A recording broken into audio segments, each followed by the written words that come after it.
যে উনি চীনকে অনুরোধ করবেন, অর্থাৎ চীনের প্রেসিডেন্ট শি হ্যাঁ, শি জিনপিংকে অনুরোধ করবেন যেন তিনি ইরানকে থামিয়ে দেন, যুদ্ধ যাতে না করে ইরান। হুম তো এটা শি শি জিনপিংকে দিয়ে বলার দরকার কি? শি জিনপিংকে দেওয়ার বলার দরকার নাই। ডোনাল্ড ট্রাম্প নিজেই তো যুদ্ধ বন্ধ করে দিতে পারে। আবার তো নিজেও বলে যে যুদ্ধ বন্ধ হয়, যুদ্ধ আমরা করবো না, আমরা ইকুইপমেন্ট সবকিছু নিয়ে নিয়েছি, যা পেয়েছি, everything we have got, no problem at all. তাইলে আবার হুম এখন চীনে গিয়ে এখন তো সফরের মেইন অবজেক্টিভ হয়ে গেছে চীনকে দিয়ে ইরানকে থামানো, কিন্তু ইরান থামবে না এবং চীনও ইরানকে এইভাবে আপনার যুদ্ধ থামানোর কোনো কথা বলবেন না, কারণ চীনের সাথে আপনার ইরানের যে জ্বালানি এগ্রিমেন্ট, যেটা ফিউয়েল এগ্রিমেন্ট আছে, এটা খুবই গুরুত্বপূর্ণ। কারণ এই ফিউয়েল এগ্রিমেন্ট চীনকে বাঁচিয়ে রাখছে। তা নাহলে ভেনিজুয়েলা বা অন্যান্য দেশে আপনার এই যেখান থেকে চীন তেল আনতো, প্রত্যেকটি তো, বিশেষ করে ভেনিজুয়েলা তো টোটালটাই আমেরিকা কন্ট্রোলে নিয়ে গেছে। তো এভরিথিং, তো যা কিছু করছে America has is taking the step, it is thoroughly against China. তা আরেকটা হলো চায়নার বাজারও তো সংকুচিত হয়ে গেছে, আমেরিকা সংকুচিত করে দিচ্ছে চায়নার বাজার। আবার চায়নাও পাল্টা ব্যবস্থা নিচ্ছে, চায়নাও আমেরিকার বাজার সংকুচিত করেছে। এইসব হুম ক্রাইসিসে গেছে। আর মেইন অবজেক্টিভটা হলো যে চীনকে বলা যে ভাই, ইরানকে একটু থামিয়ে দাও, আমরা যুদ্ধ হুম চাই না। তো শি জিনপিং যেটা বলবেন সেটা তো আমরা জানি যে আপনি বন্ধ করে চলে যান, তাইলে তো হলো। আর ইরান তো চাই আপনি বন্ধ করে দেন যুদ্ধ। তা আপনি হুম সিজ ফায়ারের মধ্যে যুদ্ধ চালাবেন, তাইলে চীন ইরান কি বসে থাকবে? আর সবচেয়ে বড় কথা হলো আপনার ইরানের তো অনেক দূর এগিয়ে গেছে। ওই যে ইরাকের একটা মরুভূমিতে যে গোপনে একটা মিলিটারি বেস তৈরি করেছিল আপনার ইসরায়েল, সে গোপন মিলিটারি বেসকে আইআরজিসির গোয়েন্দা সংস্থা বের করে ফেলেছে এবং সেটাকে হঠাৎ করে স্ট্রাইকিং করে আইআরজিসি একেবারে গুড়িয়ে দিয়েছে। তার মানে এটা এই এই গোপন মিলিটারি আস্তানা থেকে ইসরায়েল আক্রমণ করত ইয়াকে, মানে হঠাৎ করে আক্রমণ করার প্ল্যান ছিল ইরানের উপরে।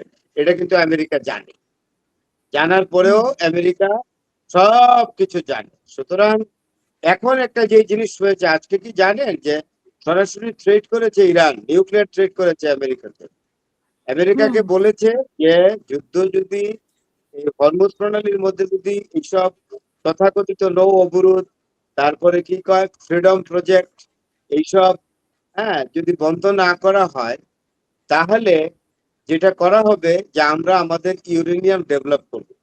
অর্থাৎ ইরান বলেছে যে আমাদের ইউরেনিয়াম এখন 490 থেকে 95 কেজি পর্যন্ত নেওয়া কোনো বিষয় না, it is a matter of 1 week only. তো আসলে হুম এটা ইমপ্লয়েডলি বলেছে, পরোক্ষভাবে। মেইন কথা হলো হুম ইরানের কাছে অ্যাটম বোমা আছে, আবারও বললাম। 1 থেকে সোয়া হুম বছর আগে বলেছিলাম ফিল দ্য পিপলে, Iran has got the hmm nuclear power. And Iran খুব সাংঘাতিক ম্যাচিওর ডিপ্লোমেসি প্লে করেছে যে আমরা আমাদের ইউরেনিয়াম 90 থেকে 95 নিয়ে যাব, which is exactly capable enough to produce atom bomb. আসলে এটা দিয়ে বুঝাইলো যে আমাদের কাছে অ্যাটম বোমা আছে।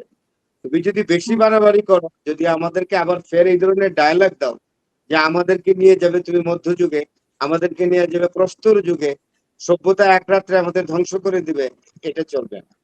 আমাদের কাছে নিউক্লিয়ার আছে, ফেস করো। তাছাড়া আমি তো ওই দিনও বললাম আপনাকে, কোরিয়ার যে হুম হুম হ্যাঁ, কি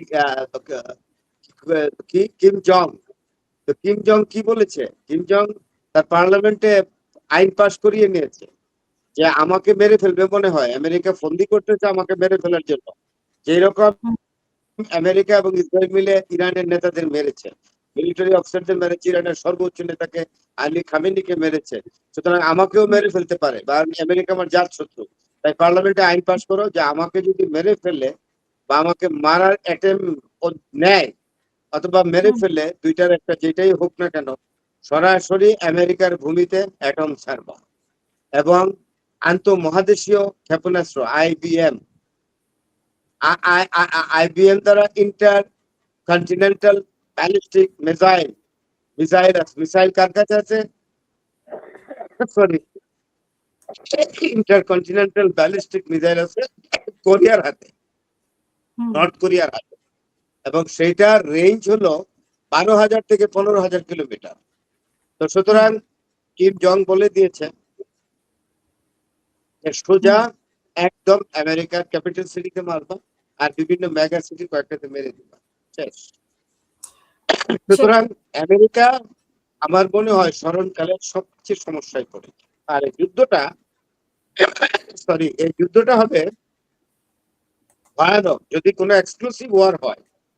this war will be a very horrible war, কারণ first world war, second world ওয়ারে এত সফিস্টিকেটেড আর্মস ছিল না যে হুম, এই ওয়ারে আছে। এই মিসাইল ছিল না, ড্রোন ছিল না, ড্রোনের তো নামও জানতো না, শুধু এয়ার স্ট্রাইকিং হয়েছিল, যে এটা ছিল লেটেস্ট। আর জ্যাপলিন অ্যাটাক করেছিল জার্মানি লন্ডনের উপরে জ্যাপলিন দিয়ে, এটা প্লেনের মতোই।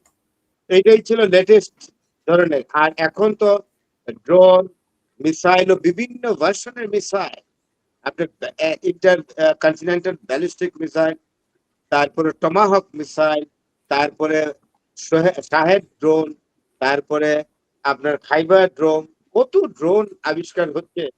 এবং এইগুলো দিয়ে যখন ম্যাসিভ ওয়ারে যাবে ইরান, তখন সবগুলো ব্যবহার করবে, আমেরিকা করবে। ইরান আরেকটি কথা বলেছে যে এই 2.5 মাসের যুদ্ধে আমাদের আসল জিনিসই তো আমরা বের করি নাই, মানে আর্মসের হুম, কথা বলেছে। আমরা এখন হুম, সবচেয়ে সুপারসনিক, হাইপারসনিক এর মিসাইল গুলো এখন আমরা রেডি করেছি।